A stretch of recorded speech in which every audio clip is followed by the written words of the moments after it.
Let us do the quick recap of IAS 36 impairment. Okay, what is impairment? If there is a sudden fall in the value of asset, is known as impairment. For example, we had asset. Okay, we were taking it somewhere. We dropped it. Before dropping, its carrying value was $1,000, and now after it got damaged, its value is now 700.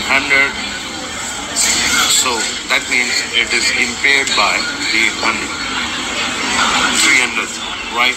So now that how we will compute the recovery impairment? Well,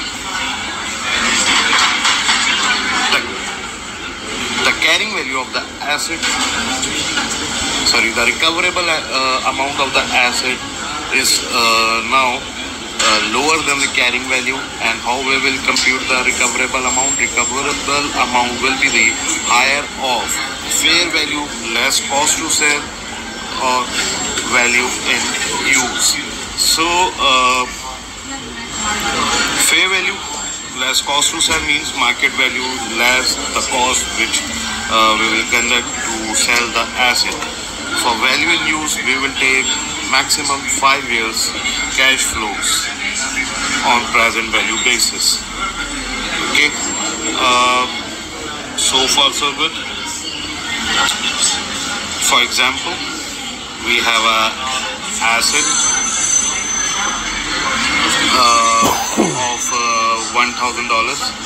Fair value less cost to sell is 800. Value in use is 700. Now which is higher? 800, right? So value, so the impairment is $200. Second example, value in use is 850. Fair value less cost to sell is 750. So now the impairment will be 150. So far so good. Now what is cash generating units?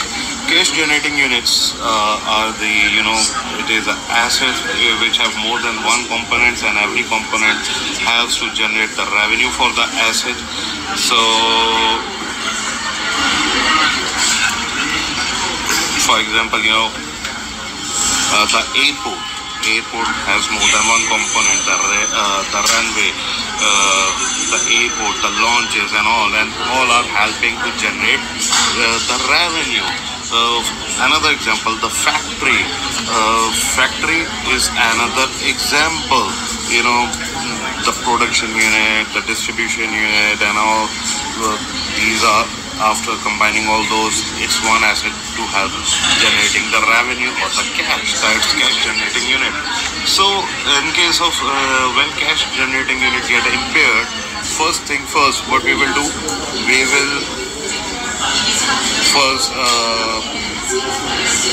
write off the goodwill, and then we will remaining goodwill will be proportionate on other non-current assets.